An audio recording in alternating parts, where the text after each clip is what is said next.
Okay, welcome back. Right, I've remeshed the model now. As you can see, what I've done is I've just pressed the A on the keyboard.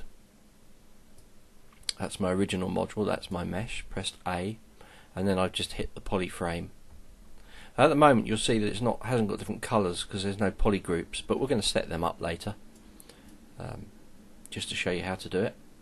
So what you can see here with the mesh is I've actually done edge loops for the eye area. Now if he had a mouth, I would do edge loops around the mouth as well. Now you do this because it allows facial movements to be reflected much more easily when you start doing things like blend shapes or animating the face. So normally we'd put a mouth loop in there and then the nose would loop around, and this would generally be like a mask over the top of the nose.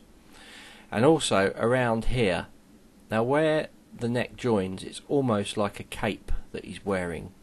So we look round the back, you'll see it all comes around here and then it flows up and over the arms. Now there's different methods, but this works really well. And then I also keep this fairly flat, but I radiate up. So when these arms drop down, you can imagine this will all sort of move downwards and deform much better. If we look at the hands, I've put edge loops around where the knuckles are.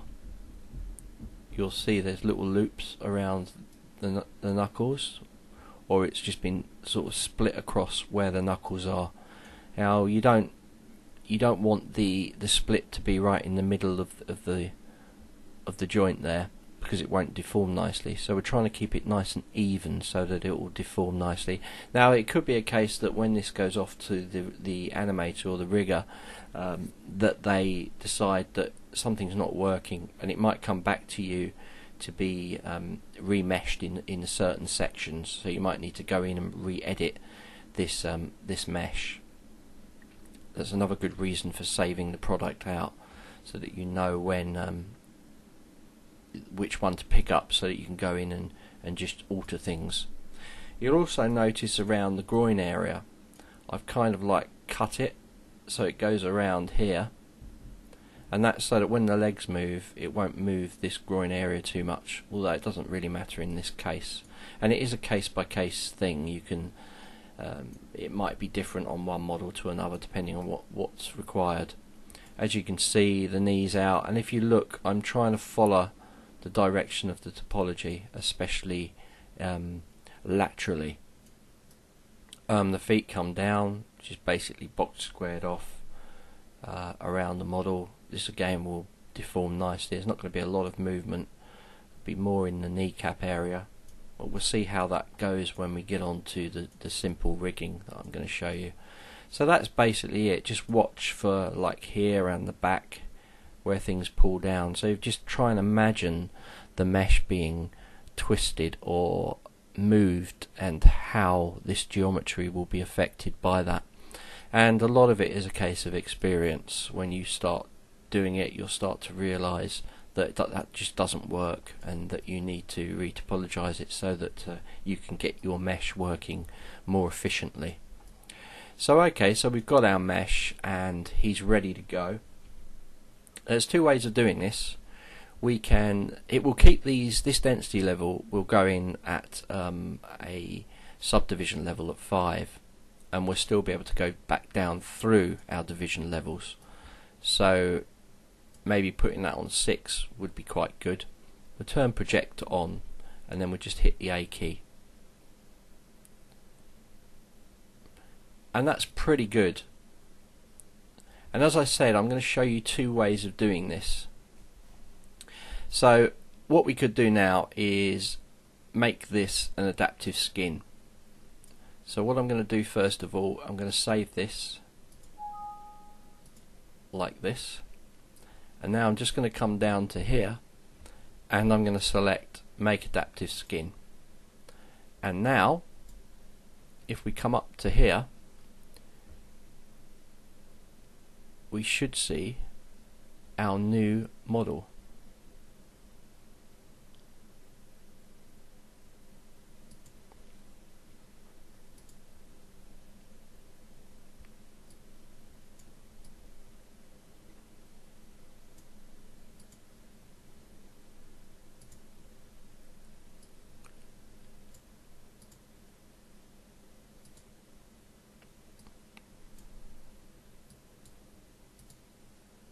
and there he is.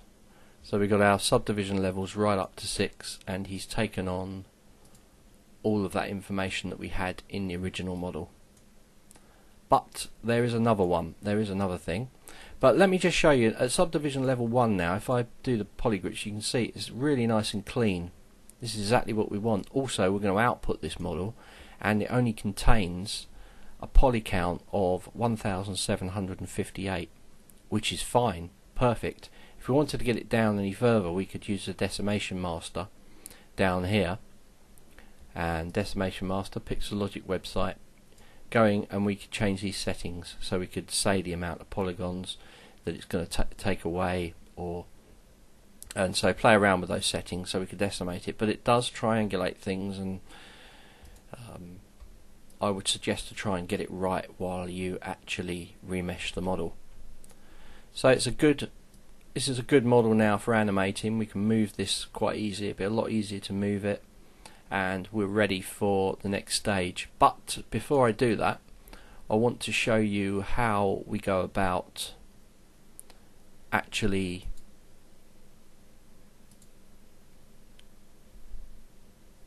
projecting using a different method.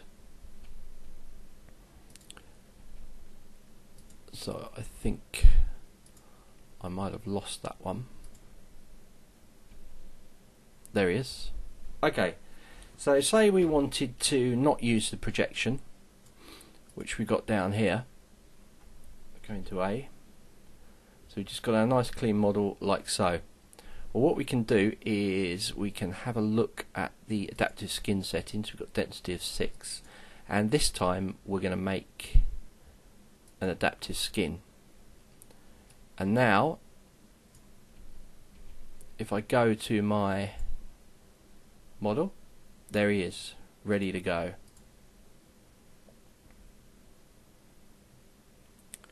And we can check that he's correct. Sometimes it's a lot easier to check he's correct by reducing it down. So he's good, Cyborg 21. So if I now go back to my original high mesh poly, which is Cyborg 20, just going to turn this poly mesh off, then what I would do is I would append this new model, this new skin that we created here, turn these off, and this time what I want to do before I do anything else is I want to store a morph target of this model. So I've turned all those off. I've come down to here, got a morph target stored. I want to create a morph target there using that model. Now I'll bring that model back up, and I will literally project all.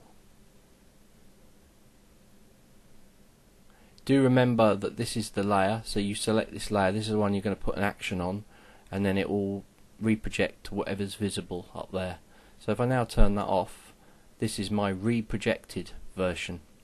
Well, the great thing about the reprojection with the polymorph is that you can use the morph brush if you get any defects, but you can also start to change this back to how it was before.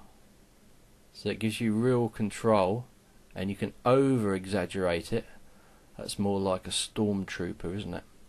But yeah, so it gives you more control on the morph target that you don't get from using the project function within the topology tools.